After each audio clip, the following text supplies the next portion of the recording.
رسول سلام عليك. Ассаламу алейкум достар, сіздермен бірге Марфуға Шапян. Әдеттегідей менің каналымда жүздесіп отырмыз. Енді мен жалпы қажылыққа өзге де мұсылмандар секілді тек қана өзім барып қоймай, ата-анамды да жібергім келеді. Әрине, ондай адамдар сіздердің араларыңызда да көп шығар. Жалпы кей жағдайда, мысалы, мұсылман адамның өзі дайын болмауы мүмкін, сондай кезде ең болмаса ата-анам барып келсін, солар көріп келсін сол жерде дейді. Және үлкен адамдар әрине олар ол жақта аңсайды, көргілері келеді. Міне сол себептен сіздер ата-анаңызды жіберуді ойлап жүрген болсаңыздар, мен сіздерге бүгін осы ата-ананы қалай жіберуге болады, сол туралы қажетті пайдалы ақпарат беремін. Әрине, ең бірінші ол қажетті соманы жинау. Өткенде де айттым, қажетті сома ол Қазақ Travel-дағы ең арзан пакет, ол $850 басталады, және содан ары қарай ол люкс немесе басқа да ары қарай комфортты жағдайларына байланысты көбейе береді бағасы.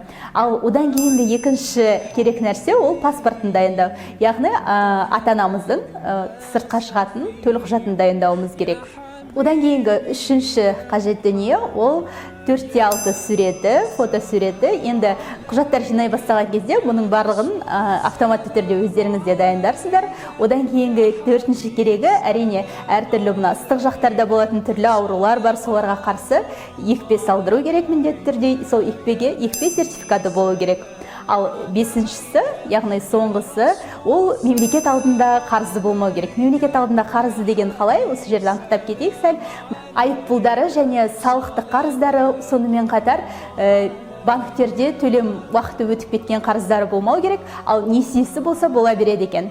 Міне осындай ақпарат, және де өздеріңіз де жақсы білесіздер, жалпы мұсылман қауым жақсы біледі. Тіпті ата-анасы дүниеден өтіп кеткен болса да, баласы ол үшін барып қажылық сапарын өтеп қайтып, қажылық барысын өтеп қайтып, ата-анасына оның сауабын арнауға болады. Міне осындай ақпарат сіздерге пайдалы болды деп ойлаймын, және сіздердің де ата-аналарыңызды апарып осы ол кісілерді қуантуды Алла Тағала нәсіп етсін. Каналымда келесі кездескенше аман сау болыңыздар. سلام عليك يا حبيب سلام عليك صلوات